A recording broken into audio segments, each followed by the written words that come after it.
Isang panibagong angkas gala na naman tayo.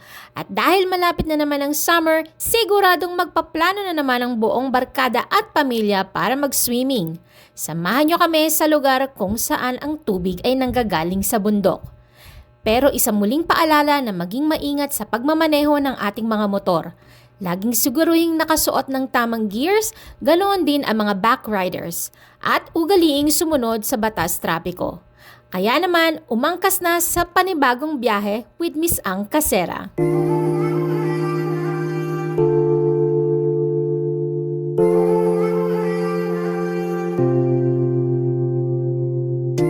Ang ating destinasyon ay sa Yasak Resort na located sa Teresa, Rizal.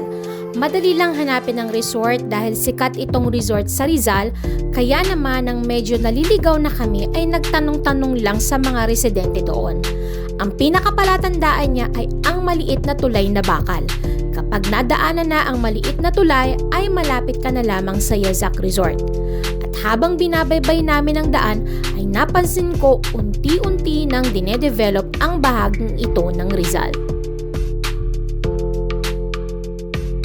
Nang makita na namin ang mataas na bundok ay tanda ito na malapit na kami. Pagkaliko naman sa kanan ay makikita ang malaking sign ng Yasak Resort.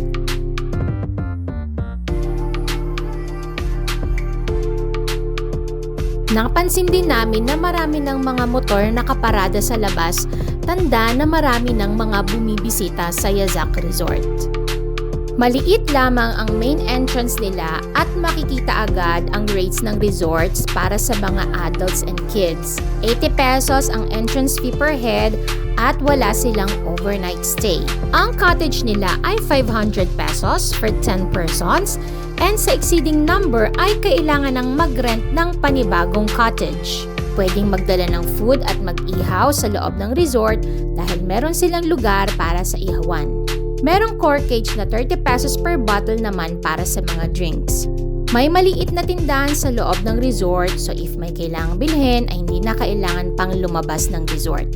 Meron din silang video okay for rent na 1,000 pesos at buong araw na ito pwedeng gamitin.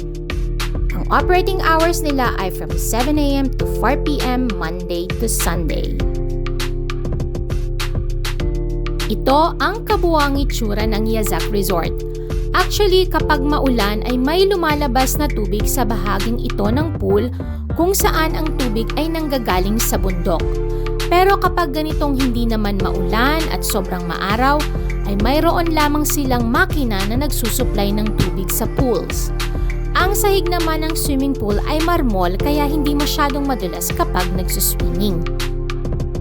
Ang pinaka-best part sa resort na ito ay matatanaw mo ang bundok at mga puno habang nagsuswimming kasama ang pamilya at barkada. Siguradong matutuwa ang mga bata dito dahil mayroon silang kiddie pool. Kaya kung ang hanap ninyo ay resort na malapit lamang sa kabihasnan at budget-friendly, Yasak Resort na ang puntahan ninyo. Hindi pa masyadong nakakapagod sa pagbiyahe at masusulit ang pag-swimming buong araw. Kaya umpisahan ng mag-drawing kasama ang barkada at pamilya ngayong summer. Hanggang sa muling Angkas Venture, I hope you like this video. Paka-paka!